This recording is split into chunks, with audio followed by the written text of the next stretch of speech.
So my name is Megan Toland, and I'm the current executive director of the Folsom Historical Society. We are a history museum, so we have two in historic Folsom. We have a brick and mortar museum on Center Street, and then right down the hill, about 2 blocks away, we have a living history center where you can blacksmith, pan for gold, do laundry like you would in the 1860s, fun stuff like that. And one of the reasons that I gave this presentation to, or a similar presentation to my board, was I just recently came on at the Folsom Historical Society. I've only been there for 3 months. And I came from an organization that, at the Sacramento Children's Museum, that had an amazing social media presence. And then I switched over, and I'm not going to sugarcoat it, our current social media is awful. So I am going through the same thing that you guys are, trying to build an audience and just really get that engagement level up. So what I'm going to go over is the basics. Please stop me if you have any questions, and I'm not the end-all and be-all expert, so please, if anyone wants to jump in at any time, please do. And if you want to tweet me, it's just my name, M-E-G-H-A-N, Toland on Twitter. So just what we're going to cover. Just some very basic key terms that you probably have heard bounced around and maybe you weren't quite sure what they were. The basic platforms, so Facebook, Instagram, and Twitter, just kind of a brief overview of each and what type of content might work best on each of those platforms. Also, just a little strategy, things to keep in mind, and some tips and tricks. Obviously, different things might work better for different organizations, but hopefully we can all share and learn from each other. And I love dogs, so you will get to see some awesome random dog pictures throughout the presentation. So first thing to think about is, why should your organization even use your social media? Well, number one, it's free. You don't have to pay to use it. Obviously, there are ways to spend money on social media, but you don't have to, and you don't have to spend that money to have a good presence. So if you're into free marketing, this is a good place to start. And of course, it's interactive. You can interact with people in a real-time basis. That can be answering questions, posting something about something that's happening currently that you want more people to come to. It really is just probably the most interactive way that we can get in touch with our audience without them actually being physically with us. And of course, it's accessible for all organizations. You don't have to be a huge organization to have a social media page. Small organizations can have a huge impact online. Anyone who's heard me talk about social media, this is my all-time favorite example. And of a small organization, there's a museum in England called the Museum of English Rural Life. And they went viral on Twitter 2 years ago, simply for tweeting a post of this ridiculously huge sheep, this ram. And they just put on there, "Look at this absolute unit." And people went nuts. They loved it. It got over 100,000 likes. I think it had like 30,000 retweets. It's a small museum in rural England and that posts pictures of farm equipment. But people love it. And so now, just with a random photo, people all over the world follow them. They are hilarious if you want to find them. They just do witty comments. But that's probably my favorite example of, you don't have to be huge. Your subject matter doesn't have to be something that is a sad puppy, that people can get engaged. And then obviously fundraising is social. I mean, look at the event that we are all a part of, Big Day of Giving online. So take advantage of your social media. Just some of our basic terms. So audience, if you hear the word audience, we're talking about who you are trying to get that information to. As nonprofits, we do have different audiences. Sometimes you maybe are looking for your donors or your volunteers, for the people that use your services. There's different audiences, but they can also overlap. So that's kind of just what audience. If you hear that, that's what we're talking about. Your feed. If you log into any social media app, you see that stream of content, that's your feed.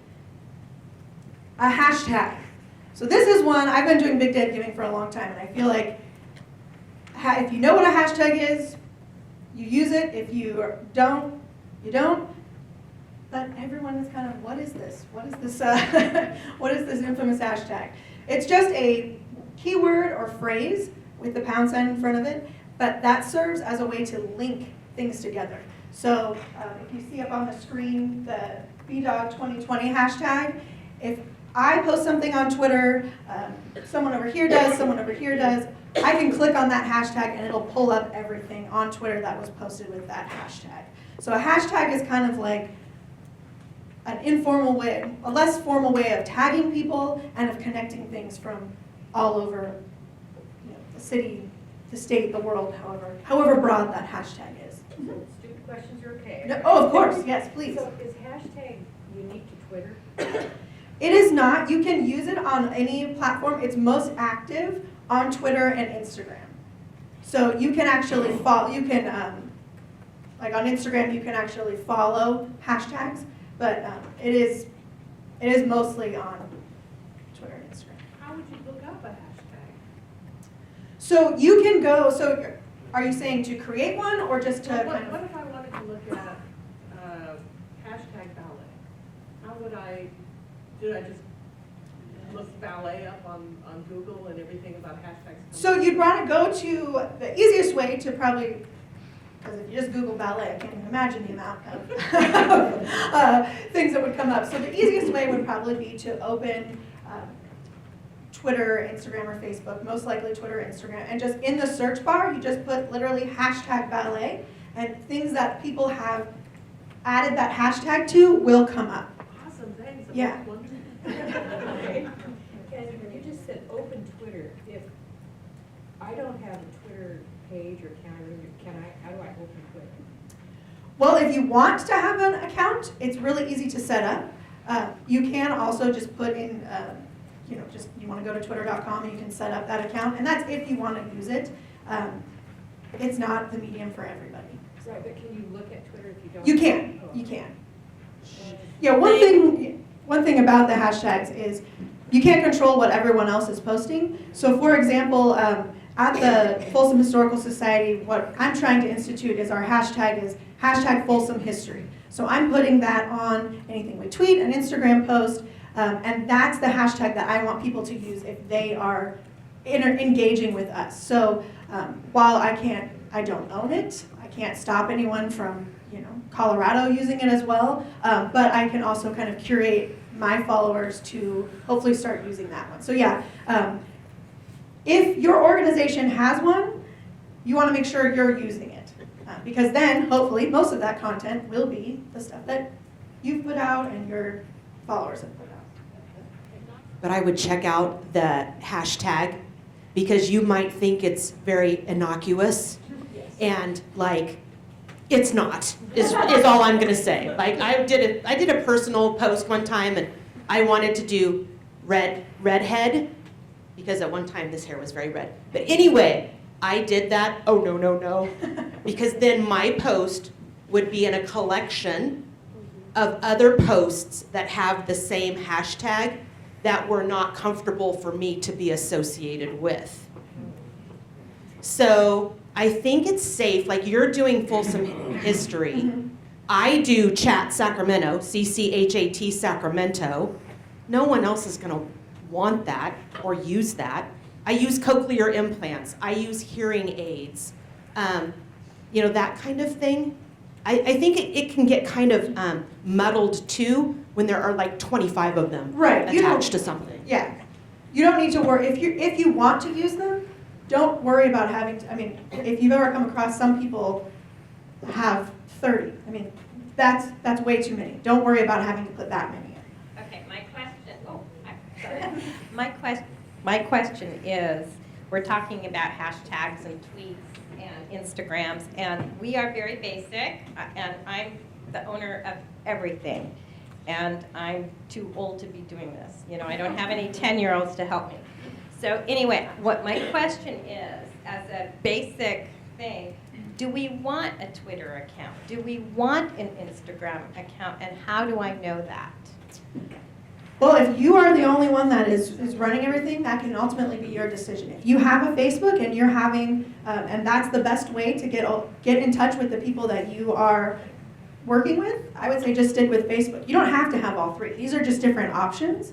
Why And would I want an Instagram? Why would I want a Twitter? Instagram is more visual, so if you have an organization that you feel that photos are the best way, then that's another kind of platform that you can share that information. Twitter is more, and I'll probably be repeating myself later, more kind of fast-paced, and it's more having a conversation. So they're all just different ways to reach people, but you definitely don't need to have all of them. And just to add on to that, I would say it's also knowing your audience, so knowing what platforms they use the most. If you know that your donors and your supporters and your followers only use Facebook, Twitter might not be something you put effort into because no one's going to follow you. You know that your audience isn't on Twitter, so why bother? Go with what your audience, where your audience is. Exactly. And another term is reach. So when you're talking about the reach of your social media post, that is how many people have seen your post. That is different from how many people interact with your post. If they interact with your post, that means they've liked it, they've shared it, they've commented on it, they've retweeted it, they've clicked on your giving link. So an interaction is something that the person actually may have had to touch the picture or click on something, whereas reach is just how many single people have seen what you've posted. And then shareable content is pretty self-explanatory. It's just something that you post that people really enjoy and makes them want to share it on their own feed. So we'll start with Facebook. So if you have to choose one, for Big Day of Giving specifically, I would say that Facebook is going to be your best bang for your buck. The stat that I'm hoping you've heard thrown around a little bit is that 90% of the donations that were driven from social media last year came from Facebook. So that's where you're going to get most likely going to get most of your clicks and your interactions would be on Facebook. So when I did this presentation or a similar presentation with my board, I was kind of not shocked, but I guess I didn't even really think of different things about explaining how to manage the pages. And so they had some great questions and really got me to think about how I'm presenting the information to other people. So I just wanted to add in here that, so if you have a Facebook page, you should have one business page. I know some have different pages, maybe private pages or things like that. That's fine. I would say for Big Day of Giving, you want to focus on your one Facebook page, and that is managed by a personal account. That personal account is set up as an admin for that business page. So I am one of the administrators for my organization's business page. So I will log into my personal Facebook account. I will click on my business page, and now I can post on behalf of the business. So it will say, Folsom Historical Society posted this, not Megan Toland. So that can sometimes cause some confusion. So you want to be the admin on your business page. Did you have a question? Oh, can there be more than one? Yes, there can be more than one, and you can also have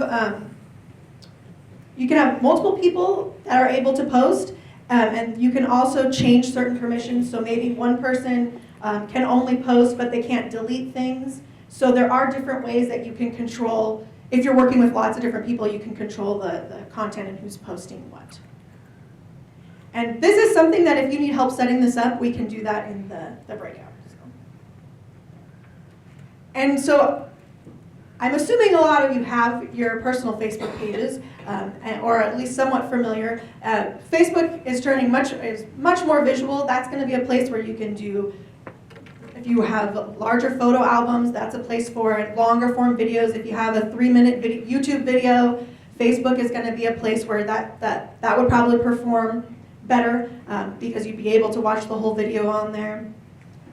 People on Facebook are generally not going to stop or interact with something that's just 2 lines of text and a link. You definitely want to make sure that there is something with that request. And that doesn't always have to be a photo or a video. It can be if you've got a really great graphic. We have all the Big Day of Giving graphics as well. There are other things that it doesn't always have to be a photo that you just took 2 hours ago. And then of course you want, it is really easy to include links in your posts in Facebook. Hopefully if you've scrolled through, you've seen people post things that have a link in them. Facebook is probably the easiest one to include your Giving Edge donation link in, because it's super simple. You can click right on it and it'll take them right to it. And you can also schedule your posts really easily in Facebook. And this is something that doesn't cost any extra money. And if you are if you are managing your organization's page, you can schedule them. I could schedule something today that wouldn't post until Big Day of Giving. So you don't have to wait until the day of the event to do all this prep. So how do you learn how to do that? So that's something that we can show you. It's something that you would create your post just like any other day, and then there's a little button on there that you just click and say schedule, and you pick the date and time, and then it's all set. So I don't have to be up at midnight and 1 and 2? No, you do not have to be up at midnight. Is the business page free? Yes. Yeah, just to repeat that question, the business page is free. And the business page includes being able to schedule. So. How do you establish your followers for your business account? So you created a business account. Do they all have to opt in to follow you? Do they get an invite? That's a great question. So the question was, how do you establish your followers? Do people have to opt in? So once you establish your page, that's something that you, as a business, you cannot invite people to do it, but personally, you can send people a little note or invite them to like your page on Facebook. But a trick too for organizations is you can, if you have an email campaign or anything like that, you can include right on there, don't forget to like us on Facebook. And they can just click right there, it'll take them to your page, and they have to hit the little like button. So we can't force anyone to like our stuff, unfortunately, but we can nudge them in the right direction. What's the difference between liking and following? Sorry, I'm using those interchangeably. It's the same thing. If I liked if I've liked the page as a whole, then I am going to get that information in my feed. If I've only liked one of your pictures because one of my friends liked it and then I saw it, then I will have just liked that one picture. So one thing to keep in mind too with Facebook is if I post something and I like it as myself, then all of my friends will see that I have liked another organization's post, even if they don't follow that order, if they don't like that organization. The beauty of that too is that you have a passion for your organization and you're pushing out content on their behalf. So if they see that you liked something and then someone who has not liked your organization's page liked it, as the administrator, I can go onto that post and see who liked it, or better yet, loved it with a heart. And it'll say they're already following, or you can now invite them to like your page. So then that's another way to bring newer people that maybe are a generation, if you will, or so away from your core folks, to get them on board to like the big page, and then get your future content on their newsfeed. Yes, and as an administrator too, you can always comment back, and you can engage with people on your content as well. So you don't have to just post and leave it. You want to engage with people that are taking the time to comment or to share or ask you questions. You want to do that. What's the difference? I thought if they liked your post, they automatically liked your organization. So Oh, okay. yeah, so let's I'll see if I can clarify that for you. So if I like your organization, that means that I will see all the content that you put out. That will show up in my personal feed. How do you like the organization? you go to their page, and there's a little button that says like, and you hit it. We'll quickly touch on Instagram. So Instagram is a visual platform. It is designed for mobile users, so it's an all basic, you want to use it on your smartphone. This is something that you do not have to have a personal Instagram to have a business Instagram. You would just log into the app with your business's name and the password that you guys have selected. If you do have a personal Instagram and a business one, it is really easy to switch between accounts on the mobile platform. So, but again, this is going to be something that is visual. People are scrolling through that feed. You want your picture to be something that gets them to stop. Generally, the captions are going to be shorter than they would be on Facebook. You don't want to write 3 paragraphs or anything like crazy on Instagram, probably, or Facebook. And this is where hashtags really start coming into play, would be Instagram. This is somewhere that if I post something on behalf of the History Museum, this is where I always add our hashtags, because on Instagram, people can follow hashtags much easier than sometimes on Facebook. So Instagram is something that the demographics are a little bit younger than Facebook, but that doesn't mean that you have to be 19 to use Instagram. So it is something that if you think is a good fit for your organization, it is a fun platform. And you get to see a lot of cool pictures. I will say that sharing, like if sharing content from another organization does require a few extra steps. It's not as a one-stop shop as Facebook sharing.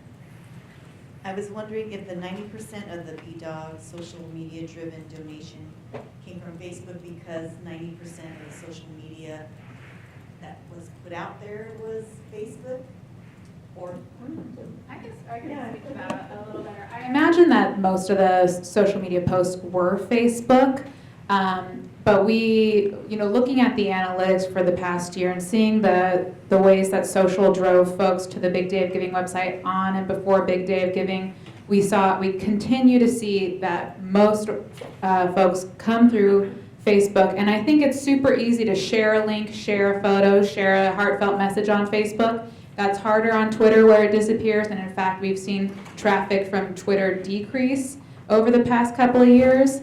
And it's a little easier to do on something like Instagram, where you can have photos and videos and one kind of easy link pretty simply.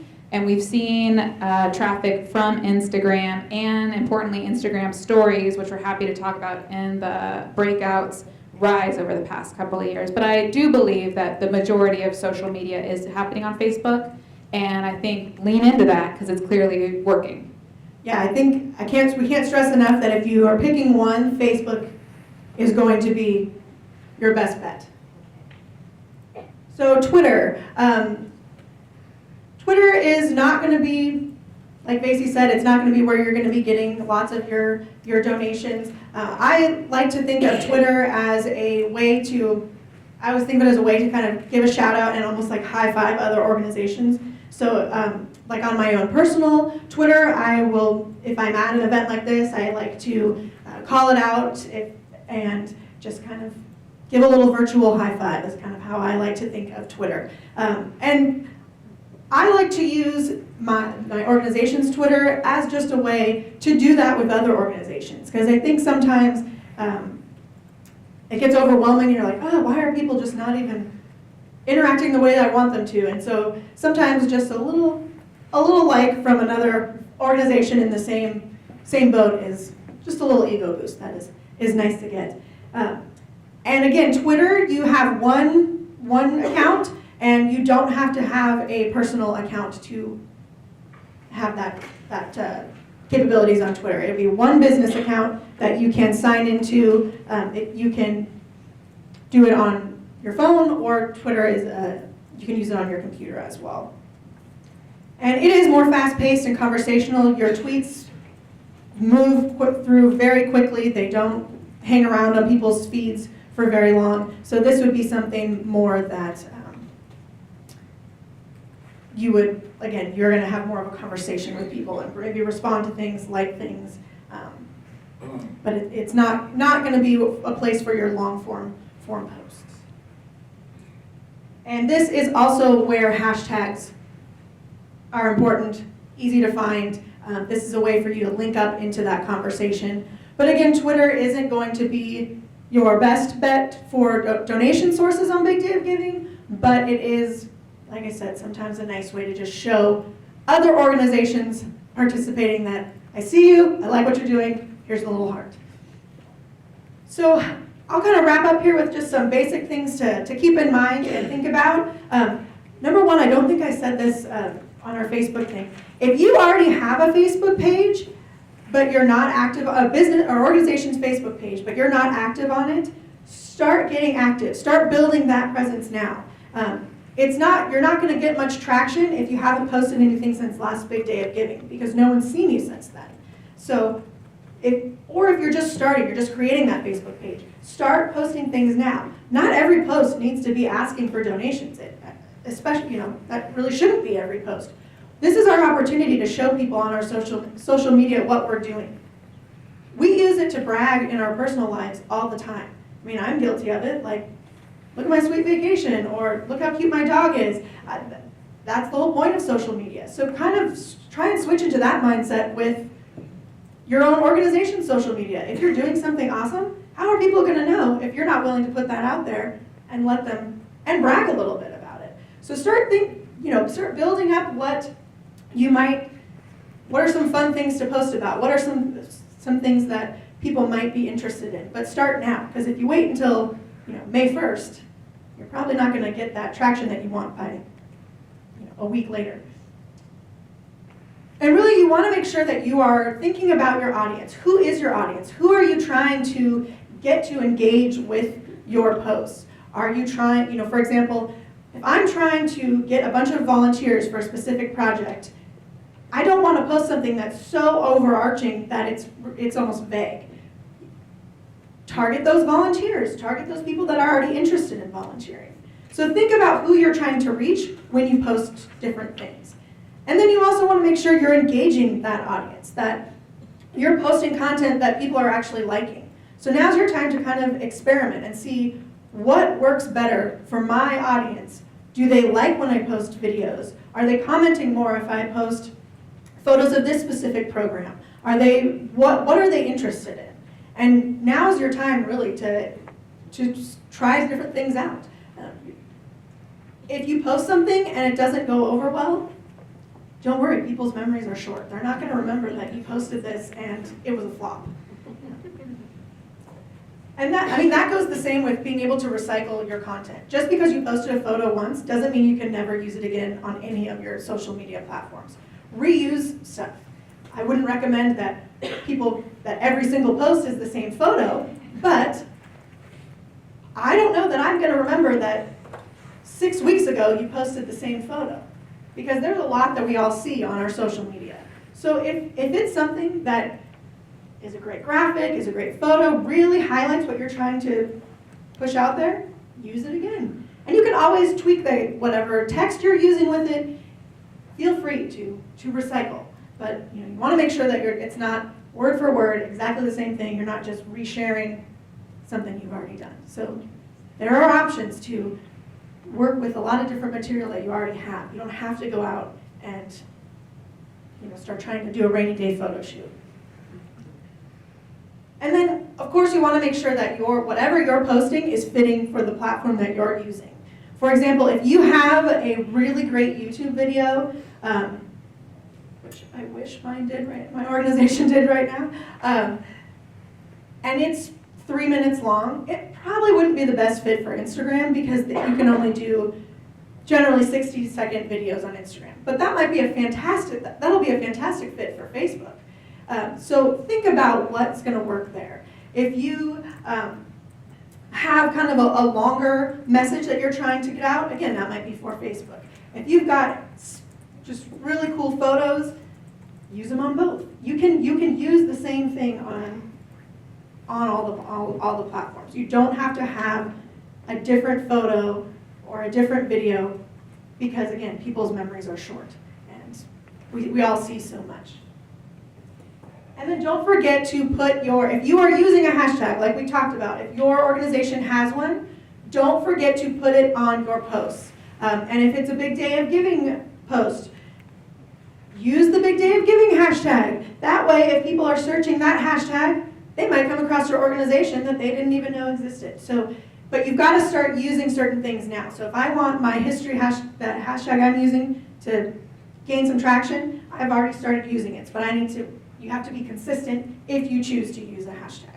And then when you think about actually crafting your message and what you want to put out there, the easiest way that I've learned over the years, I've heard on the trainings here, is that when you're creating a message, you either want to put information out there that is appealing to maybe someone's heartstrings, or it's something that is makes them think about something. So you want to put that text, that content there. You want to make sure that you include an ask, because if I post something on Big Day of Giving and it's this amazing story, but I don't make the ask, you can't just assume that everyone knows what the day is and what's going on. So make sure you make that ask in a Big Day of Giving social media post, and include your link. You have that link that takes them right to your page where they can donate, so make sure you include that link. All right, well, thanks for listening to me talk. Hopefully it wasn't.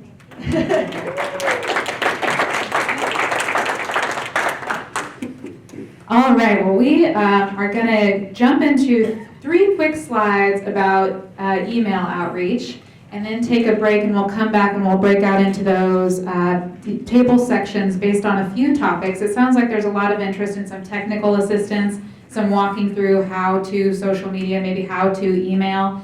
That's great, we'll have a section for that. And then we also have some handouts about calendaring your content in advance of Big Day of Giving, and creating content if you want to kind of lean into that little equation that Megan just shared with us. But Alicia and I are going to tag team email outreach basics. Why, how, and what? So why email? And I know there's a lot of attention on social media engagement around Big Day of Giving, but don't forget that email is a great way to connect with folks as well. And why would you have an email campaign? Well, the price is right. Like Megan mentioned with social media, email is free. It's a free option. There are lots of free and low-cost platforms. There are a couple on the back side of your handout that I've called out, like MailChimp, like Constant Contact, and others. It's super easy. Both of those platforms have a bunch of templates. You just log on in, you put your logo, you put a couple photos, you put some engaging text, and hit send. Who do you send it to? Well, you send it to your contacts. These are past supporters. These are your volunteers. These are folks who've given through peer-to-peer campaigns, and they're all their contact details are all kept in those online platforms like MailChimp, like Constant Contact. So those platforms are really doing all the work for you. You just build the email, tell it what contact list to send to, and hit send. You can even, I know there's some interest in scheduling, you can build emails in advance of when you'd like to have them be sent, and schedule it to go out when it's convenient. Leisha. Okay, the other thing that's beautiful, so at the chat center we use Constant Contact. It may be the same, similar for MailChimp. If it is or isn't, chime in. If you have emails in other forms, a CRM, an Excel spreadsheet if that's where you are. It's really easy. Constant Contact makes it very easy to upload those contacts to that platform. Beware though, this is kind of an old term, but kind of the garbage in, garbage out. If you have not done the inputting correctly, then that person is not going to get the email. But Constant Contact will allow you to review the emails to make sure that they're viable. So that's something that I'm trying to remember to do as I see, oh gosh, only 24% of the people that I sent to opened my email. Why is that? And that may be part of the problem is it's never getting there. Well, that is a great point and segues into the notion that you should be looking at how many folks are opening your emails, how many folks are clicking through to the links you give, and these email platforms make it really easy. You can see who's opening your email and what links they're clicking, and then lean into sending more stories like that, writing content that people seem to be engaging with. These email platforms make it super easy. And whereas social media can seem like you're promoting yourself to faceless, big audiences of folks, email can feel much more personal. It feels much more direct to get something in your inbox. That's a message to you. And so if you craft your messages to your audiences like that, they can be very engaging and really resonate with folks in a way that social media doesn't. So it's sort of two sides of a digital marketing coin. You want to be engaging in both ways if possible. So how do you email? Well, as Leisha was saying, ensure you're collecting emails from all the various databases you might have them, and always input them into the email database. So you can collect emails. Certainly add an email collector to your website. Those platforms make it easy to embed an email collection form. You should also collect emails from people who donate to your cause on your donation page, who attend an event, who volunteer for a day, or give through a peer-to-peer campaign.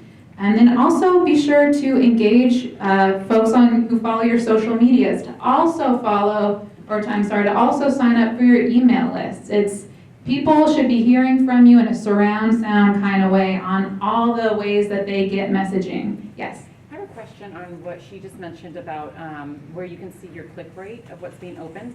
What do you suggest because I send out a monthly newsletter, and I'm noticing that, I just started in this role, but it's like 20% maybe.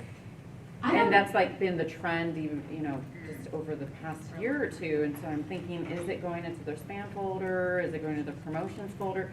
And what to do about that? And would you post something on your Facebook and say, hey, we sent our monthly newsletter. If you're not getting it, check your spam folder. Definitely. Okay. I think that's close to industry standard. Yeah. So I think you should be happy with that. And that's what people are like, oh, great click rate. And I'm like, really? The other thing that we start, because we do a twice a month newsletter, and we've kind of played with, do people open it and look at it with their morning coffee at 7? Or are they looking at it at 3 o'clock when they need there's that kind of thing that we kind of try to strategize with as well. In Constant Contact, it said to me we suggest you send this at 5:06 on, and I'm like, and it was New Year's Day, and I thought maybe because it's a weekday, it thinks people are going to get home, but I was like, but people are off today. I don't want to send it at 5:06. I want to send it right now because it's New Year's Day. They're hungover. They're scrolling through Facebook, or through their email, but I went ahead with the 5:06 because that's what it suggested. The other thing that I like about Constant Contact is it allows me to build groups. Mm-hmm. Like for the newsletter, I want it to hit everybody's box. But, we are serving families that ultimately become alumni and graduated people from our program. So when I start to do Big Day of Giving posts, and my message is, here's your opportunity to pay it forward, the majority of my list that's not going to resonate with them. So it does allow you an opportunity to really craft, like you say, and individualize, where they feel, oh, they, the organization is talking directly to me, because they get bombarded so much. And the more you fill the box with fluff, we all think it's amazing, but where we're not as strategic as we can be, I think people start to go, either scroll or delete. Right. So Unsubscribe is even worse. Oh yeah, that is. Oh, that breaks your heart every time. It is a personal hit. No, that's absolutely true. As you're adding folks to your Constant Contact database, for example, tag them or add them to lists that identify who they are. So when you're crafting messages in the future, you can customize it for those audiences, and then see how those open rates go on those sorts of messages, yes. I just want to say, my organization uses MailChimp, and it has, the same Similar. features. It Great. works quite well. So interchangeable. So a lot of folks ask, how frequently should I send emails? And the answer is, it depends on your organization, it depends on your audiences, and maybe those specific groups. Leisha, you were saying you send a newsletter twice a month? We send a newsletter once a month, and then updates, throughout the month as necessary. I've seen some folks say don't send more than 4 emails a month to any one individual. And again, we may all have different audiences, so that's something to track as well. But whatever works for your organization, just make sure it's regular. You want folks to hear from you. You want those messages to land in people's inboxes so they know you're active, they know you're having an impact in the community. And toward that end, don't be afraid to recycle content from your social media platforms, from your mailed letters, from videos. You can't ever share something too much, almost, I should say. Because someone may not be checking their social media or your organization's social media every day. So there's no reason not to kind of cross-promote, share everywhere you can so that folks are able to see your messages in many different platforms. On that vein, when you create a post in Constant Contact then creates a unique URL for that content. So when we send out our newsletter, we then put that on our Facebook page because some of those people overlap, but a lot of them don't. So then they have access to the newsletter that may not be in their inbox, or they can access it either way. I think a great thing to bring up right now with the creation of content, which can be challenging for folks, I use it constantly. Canva.com. Canva. It's on the back of the handout. Oh, it's on the back. The one-sheeter? It's free. You can, of course, upgrade, but it's super user-friendly. And the beauty of it, to kind of piggyback on Megan and social media, it has optimized the size and post to Facebook, to Instagram. So you know that when you post it, it is exactly as that platform likes it.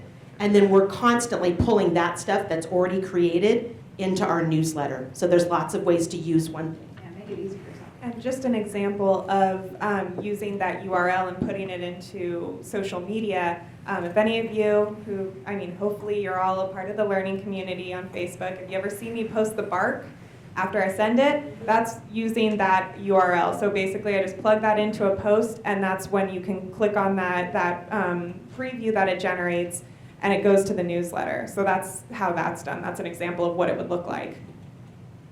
I just wanted to let the folks here know that if they're new to Canva, you can actually apply to them as a nonprofit, and they will give you extended features without cost.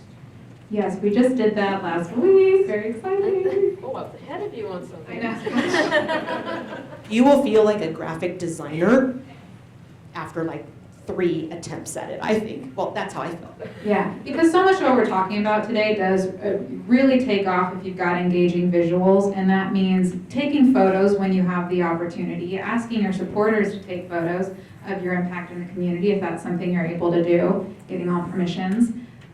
So you post the photos, and sometimes you post graphics, and sometimes you need to advertise an event. And so making your posts on Canva is a really super easy way to communicate information visually.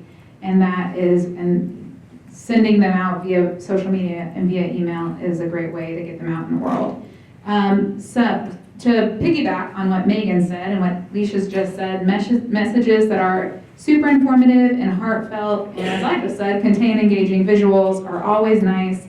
Vary your messages throughout the year. Not everything should be an ask, although certainly closer to Big Day of Giving. And on Big Day of Giving, you'd want to include an ask for your Big Day of Giving campaign. But don't be shy about including other calls to action, like sign up for, or or like us on social media, or attend a volunteer event, or attend a different event and learn more about our organization. Come on a tour. And then some basic content ideas. Share stories of your organization's impact and successes. Spotlight your volunteers and your most ardent supporters. Share upcoming events and volunteer opportunities. And you can also share media mentions or interviews or news generally related to your cause so that folks feel like they're really engaged with your mission and how it impacts the community locally and also more broadly sometimes. There's some national news that can be relevant to so much of our work. And these are all great things to share via social media and in your emails, and it'll really engage folks. So we're running a little bit behind. I want to invite you to take some time to think about what your top takeaways from both of these presentations were and questions that they prompted. During our break, let's take a 10-minute break and then we can come back and we'll talk about some of those technical assistance things. We're going to set up some signs throughout the room, so just kind of come back and sit down wherever you'd like. We'll have some great conversations. Thank you all.